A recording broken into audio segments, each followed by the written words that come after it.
સુરતના એક વેપારી સાથે 7 કરોડની છેતરપિંડી કરવામાં આવી છે। સરકારી શાળાઓમાં બૂટ સપ્લાય કરવાના બહાને આ ઠગાઈ કરવામાં આવી।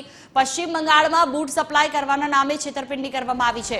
સોશિયલ મીડિયા દ્વારા સંપર્ક કરી ઠગબાજોએ જાળમાં ફસાવ્યો। 35 કરોડના બોગસ સરકારી વર્ક ઓર્ડર બતાવી વેપારીઓને વિશ્વાસમાં લીધા। વેપારીએ બંગાળમાં તપાસ કરતા કોઈ ઓર્ડર ન અપાયો હોવાનું ખુલ્યું છે। ઇકોસેલ પોલીસે છેતરપિંડીમાં સંડોવાયેલા 2 શખ્સોની ધરપકડ કરી। સુરતના કિશોર વાઘેલા અને નિશિસ નોશિયલ નામની 2 શખ્સોની ધરપકડ કરવામાં આવી છે। બંગાળના 6 અને સુરતના 2 મળી કુલ 8 આરોપીઓ વિરુદ્ધ ગુનો નોંધાયો છે।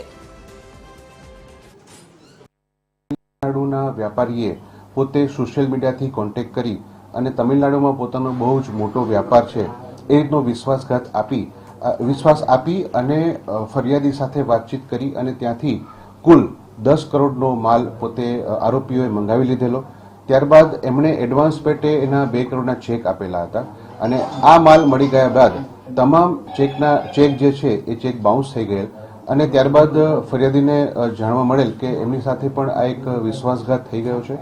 જે અનુસંધાને આપણે ફરિયાદીની ફરિયાદ લઈ અને તાત્કાલિક ટીમ તમિલનાડુ રાજ્યમાં રવાના કરી જે તે સમયે 3 આરોપીની ધરપકડ કરવામાં આવેલ હતી અને ત્યારબાદ આ જ ગુનામાં સંડોવાયેલા અન્ય આરોપી ગણેશન ઉર્ફે મુરલીની પણ ધરપકડ કરવામાં આવેલ છે।